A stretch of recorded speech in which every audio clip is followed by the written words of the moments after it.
Xbox is cracking down on unofficial hardware, and I think that's a good thing.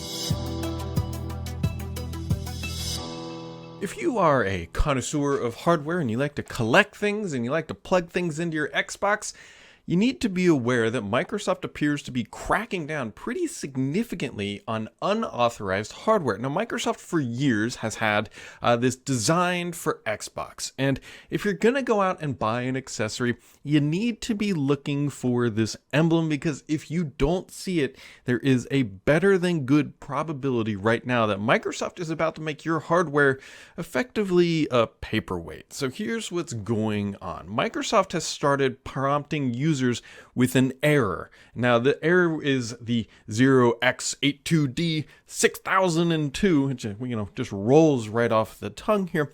But really, what it is saying is that it's detected unauthorized hardware. Now, this can go one of two ways, right? There's always that enthusiast community who's trying to keep retro gaming and fighting styles alive, and those keyboard and those arcade style things.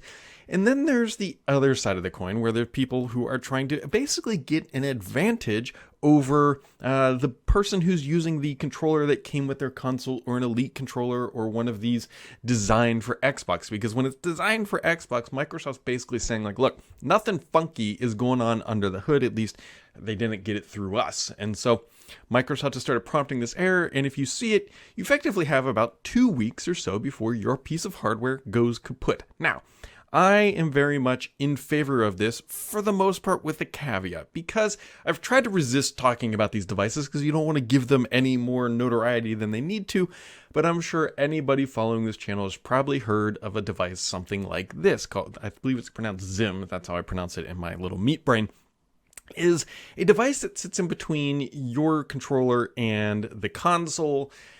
And it effectively gives you an advantage. They do some marketing, say it just unlocks your true potential, but they do that by manipulating the input, allowing you to use unauthorized devices and allowing you to gain an advantage, specifically and most likely in first-person shooters or competitive online arenas.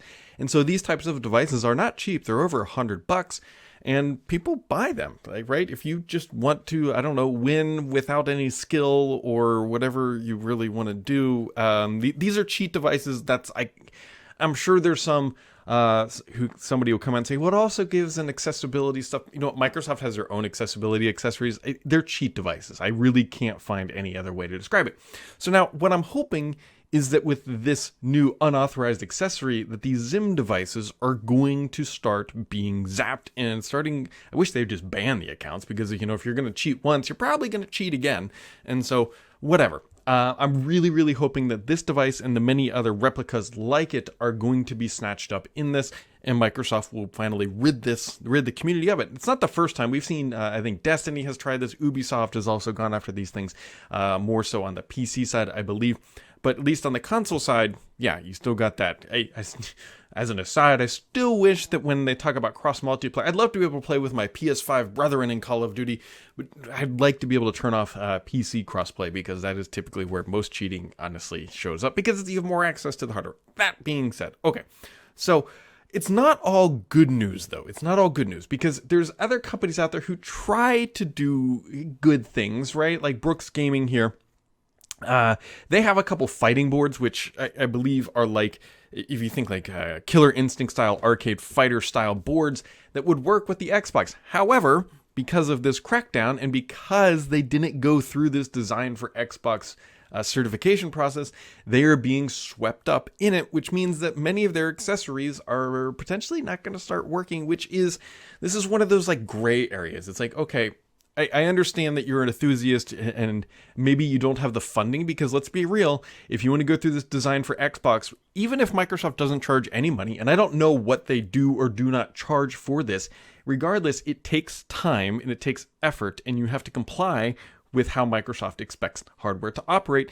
And if you're trying to create these niche product, they may not fully comply with Microsoft's standards of how things have to interact with the console. And so you're in this gray area of like you don't want to kill that type of a community, which they're clearly saying they're going to have issues with this update. So if you've bought any of these things, cross your fingers that maybe they can get in the good graces of Microsoft and go through a certification. I have to imagine, though, that Microsoft charges for this, like some sort of royalty and or some sort of fee, which is why not everybody would go that route, because like, hey, hardware margins are typically very slim, and so when you're a third-party manufacturer, you already have the uphill battle to say you should buy our controller over the default and not an Elite. So you've got that hurdle, which means you typically have to have a lower price, which means you got to pay money, and you guys can see how this can cascade downhill into a very sticky situation for vendors like that are trying to do the right thing but may not have necessarily the funding to make it possible. Now, I don't know why this shrunk while I was recording. We'll just expand that back up. I don't know. There it goes again. Anyways, we'll just it's early on a Monday morning. So, anyways, the question becomes like, what should you do if you end up in this situation? Well, the first thing you should do is, I suspect that there's some really cheap knockoff, like if you're familiar with the stores of like Five Below or Five and whatever, like those types of like dollar stores where you bought a controller and it works, I would try to see if you can take it back, right? Because if Microsoft is saying that it's 2 weeks, I believe, from when you plug this thing in to it getting that notification and not being, and being basically being shut off. So the first step would be like, if you just bought a piece of hardware, see if you can take it back, because there's definitely some sketchy looking third-party devices out there that do this. Now, the other thing, according to Windows Central, is that it might be that Microsoft is actually looking to expand this program right here. As of right now, I believe you cannot have a wireless controller be designed, get this certification of design for Xbox. It has to be wired. It could be possible that Microsoft is actually looking to expand this, and partially this is how this sort of unauthorized accessory came about. Like as they were going through, they're looking for nefarious hardware, and so maybe this is all tied together, and maybe we'll finally get those third-party controllers that aren't wired. I mean, that's another one of those major hurdles. It's like, so you got to pay money potentially for certification to get that badging, the timing, regardless.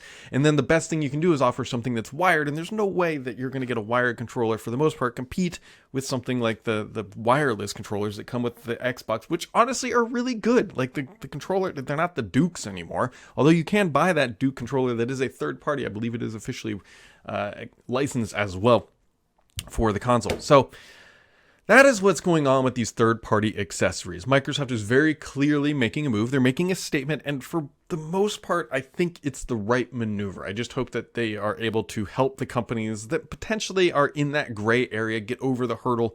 And but at the end of the day, honestly, that's not really Microsoft's problem. If you don't play by Microsoft's rules on Microsoft's console, then you kind of had it coming, which is unfortunate and fortunate at the same time, because that's the way it works. That's how, when you make the console, you can get away with that stuff. Just like you should hit subscribe here, because the only BS on this channel is me.